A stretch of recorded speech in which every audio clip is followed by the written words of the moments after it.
मेरा नाम सीमा है। मैं पुलिस में एक दरोगा हूँ। मेरी उम्र अब लगभग 55 साल की है। न जाने मैंने अपने कार्यकाल में कितने ही मुजरिमों को जेल की सलाखों के पीछे भेजा है। न जाने कितने ही लड़के लड़कियों को खुदकुशी करने से रोका है और न जाने कितने ही कम उम्र के बच्चों को जेल की काली दुनिया से बचाकर सही राह पर चलने की सीख दी है। लेकिन उस रात मेरे सामने एक ऐसा केस आ गया कि मैं खुद को रोक ही नहीं पाई और आनन फानन में मैंने एक कठोर फैसला ले लिया जिसने मेरे दोनों बच्चों की जिंदगी। एक रात जब मैं अपनी ड्यूटी खत्म करके घर के लिए निकलने ही वाली थी कि तभी थाने के फ़ोन की घंटी बजती है। फ़ोन सिटी हॉस्पिटल से आया था कि मैडम, एक लड़की की खुदकुशी का इमरजेंसी केस है, प्लीज़ आप जल्दी आ जाइए।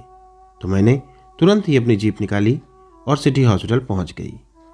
स्थिति का अच्छे से मुआयना करने के बाद मैंने डॉक्टर को लड़के के इलाज शुरू करने को कह दिया। अपने इतने साल के कार्यकाल में मैंने पहली बार इतनी खूबसूरत लड़की देखी थी। बेहोशी की हालत में भी उसका चेहरा दमक रहा था।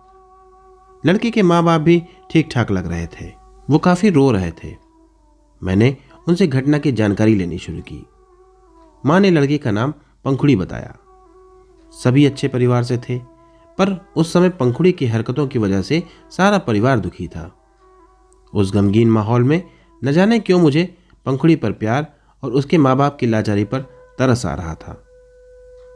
मुझे लड़की का बयान लेना था और सभी रो रहे थे, तो मैंने सोचा कि अभी जब लड़की होश में आ जाए तब मैं अपना काम शुरू करती हूँ।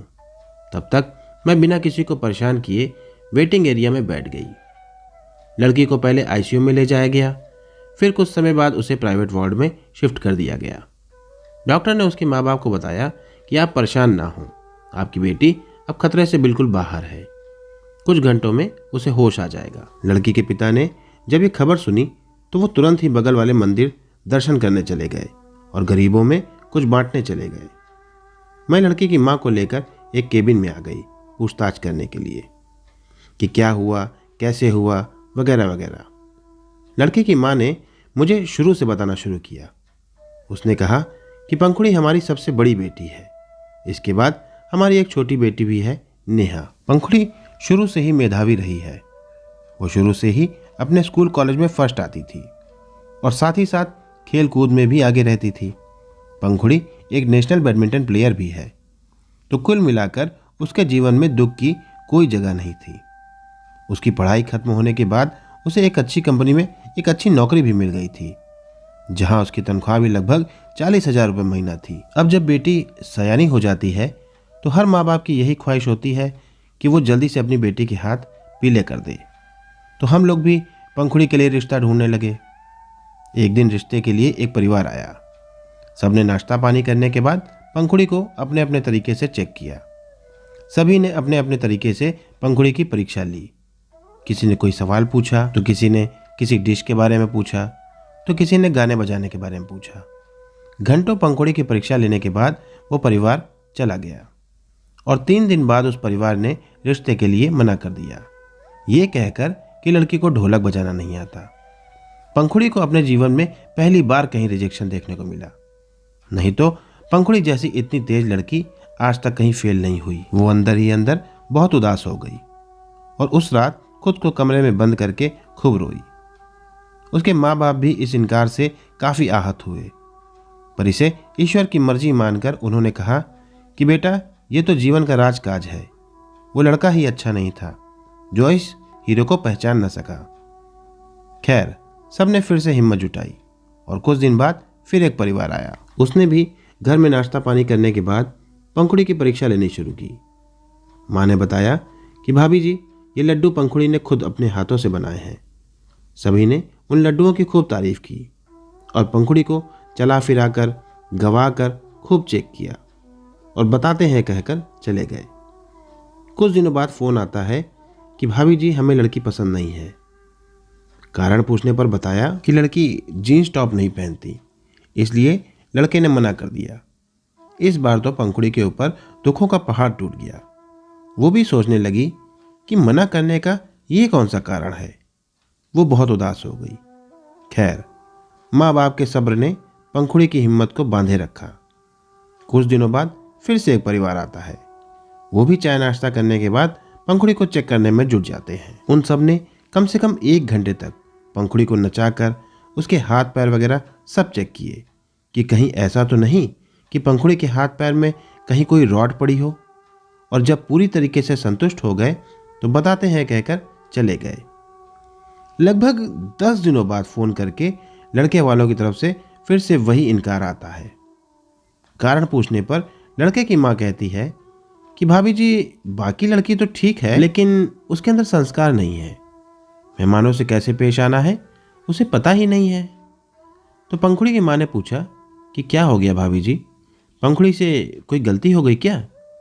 तो लड़के की माँ कहती है कि बताइए, वो हम लोगों को चाय हाथ में ना देकर टेबल पर रखकर बैठ गई।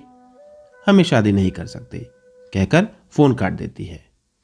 मैं पंखुड़ी की माँ की सारी बातें ध्यान से सुनी जा रही थी। तभी पंखुड़ी की माँ बोली कि बताइए मैडम, किसी को इससे कोई मतलब नहीं है कि लड़की कितनी पढ़ी लिखी है। लड़की नेशनल प्लेयर है, लड़की अच्छी तनख्वाह पर नौकरी करती है। लोग बस इसलिए रिजेक्ट कर देते हैं कि लड़की ढोलक नहीं बजा पाती, जीन्स टॉप नहीं पहनती। वो मुझसे पूछती है कि बताइए मैडम, 21वीं सदी की लड़की अगर ढोलक नहीं बजा पा रही है तो इसमें क्या दिक्कत है? वो एक नेशनल प्लेयर भी तो है, उसने अपने देश अपने शहर का नाम भी तो रोशन किया है। लड़की अगर सूट पहनती है तो क्या वो मॉडर्न नहीं है? अपने संस्कारों को जिंदा रखने में क्या कोई बुराई है? वो मुझसे पूछती है कि बताइए मैडम, क्या इसमें पंखुड़ी कहीं से गलत है? तो मैं कहती हूं कि नहीं, रिजेक्शन के इनमें से कोई भी कारण सही नहीं है। फिर मैं पंखुड़ी की माँ से पूछती हूँ कि अच्छा चलिए, ये सब तो जो है सो है, पर उसने खुदकुशी करने की कोशिश क्यों की?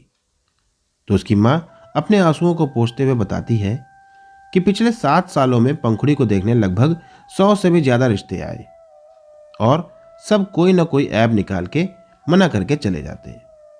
पंखुड़ी और हम दोनों ही अपने हथियार डाल चुके थे, पर कल फिर से एक रिश्ता आया। उन्होंने भी हमेशा की तरह चाय नाश्ता किया और पंखुड़ी को घंटों चेक करने के बाद आकर नीचे कमरे में बैठ गए। मैंने पूछा कि भाभी जी, पंखुड़ी कैसी लगी आपको? तो वो बड़े ही भारी मन से बोली कि हाँ भाभी जी, लड़की तो हमें बहुत पसंद है, पर लड़की की उम्र थोड़ी ज़्यादा है। इतना सुनते ही हम लोग चौंक गए कि लगता है कि ये रिश्ता भी हाथ से गया। तभी लड़के की माँ बोली कि भाभी जी, हमारा एक लड़का है 45 साल का, परचून की दुकान चलाता है, उसके लिए आप पंखुड़ी का हाथ हमें दे दें। ऐसा सुनते ही मैंने रोते रोते लड़के की माँ से कहा कि आप भी तो एक माँ हैं, आप खुद सोचिए कि आप जो कह रही हैं क्या वो सही है या क्या वो संभव है? पर लड़के की माँ को मेरे आंसुओं से कोई फर्क नहीं पड़ा। उसने कड़े शब्दों में मुझसे कहा कि भाभी जी, मैंने तो अपना फैसला आपको सुना दिया है, अगर आप हमारे बड़े लड़के के लिए राजी हों तो बताइएगा, कहकर वो सब घर से चले गए। पंखुड़ी ये सारी बातें किचन से पर्दे के पीछे से सुन रही थी। उम्र वाली बात सुनकर वो अंदर तक टूट गई और उसने किचन से ही चाकू उठाकर अपने दोनों हाथों की नसों को कई जगहों से काट दिया। मैं जब मेहमानों को विदा करके चाय नाश्ते की ट्रे हटाकर किचन में लाई तो खून की धारा देखकर चिल्ला उठी। पंखुड़ी के पापा दौड़कर किचन में आए और पंखुड़ी को बेहोश देखकर तुरंत एम्बुलेंस बुलाकर उसे अस्पताल ले आए। पंखुड़ी की माँ मुझे अभी सारी कहानी बता ही रही थी कि तभी वार्ड नर्स आकर बताती है कि आपकी बेटी को होश आ गया है, आप मिल सकती हैं। इतना सुनते ही पंखुड़ी की माँ दौड़कर पंखुड़ी के रूम में जाती है और उसे सीने से लगा के रोने लगती है। मैं भी उसके बगल में खड़ी होकर मूक बने उसे देख रही थी। तभी उसके पापा अंदर आते हैं। वो अपने पापा से चिपक कर रोने लगती है और कहती है कि पापा, क्यों बचाया आप सबने मुझे? बेटियां माँ बाप पर बोझ होती हैं ना पापा।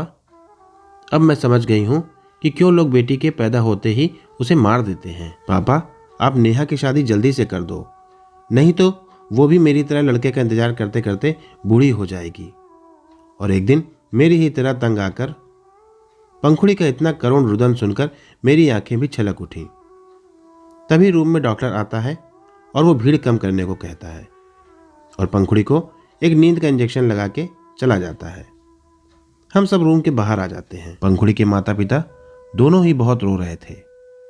तभी मैंने बड़ी हिम्मत करके पंखुड़ी की माँ से कहा कि भाभी जी, अगर आपको कोई ऐतराज ना हो तो क्या आप अपनी दोनों बेटियों का हाथ मेरे दोनों बेटों को दे सकती हैं, वो भी बिना किसी परीक्षा और बिना किसी शर्त के।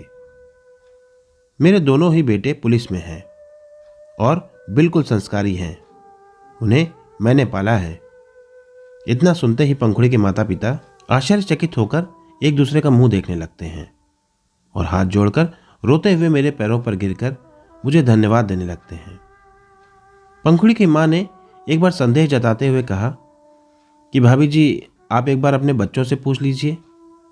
तो मैंने उन्हें आश्वासन दिया कि वो मेरे बच्चे हैं, आप परेशान मत होइए और शादी की तैयारी करिए। कुछ दिनों बाद पंखुड़ी और नेहा की शादी मेरे दोनों बेटों से धूमधाम से हो गई और आज 8 साल बाद भी मेरे दोनों बच्चों का परिवार हंस खेल रहा है।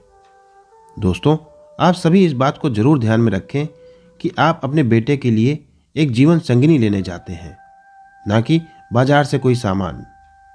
जीवन संगिनी वो होती है जो आपके जीवन के सुख से ज्यादा दुख में आपके साथ कंधे से कंधा मिलाकर खड़ी रहती है। किसी की भी बेटी को रिजेक्ट करने से पहले कम से कम 10 बार सोचिए कि अगर उस जगह कोई आपकी बेटी को रिजेक्ट करे तो उसके दिल पर क्या बीतेगी। आप सभी के द्वारा लड़की में निकाले गए ऐब और कमियां किसी भी लड़की को मौत के मुंह में धकेल सकते हैं। इसलिए किसी भी लड़की को रिजेक्ट करने से पहले सोचें जरूर। तो मित्रों, हमारी आज की ये कहानी यहीं पर समाप्त होती है। इस कहानी के विषय में आपकी जो भी राय हो नीचे कमेंट सेक्शन में कमेंट करके जरूर बताएं। वीडियो को बिना सोचे ही लाइक कर दें और चैनल को भी सब्सक्राइब कर लें। साथ ही दी गए बेल आइकन को प्रेस करके उसे ऑल पर जरूर सेट कर लें ताकि मेरी आने वाली सभी नई वीडियोस और सभी नई कहानियों की नोटिफिकेशन सबसे पहले आप तक पहुंच सके। तो मिलता हूं फिर किसी नई कहानी के साथ। तब तक के लिए धन्यवाद।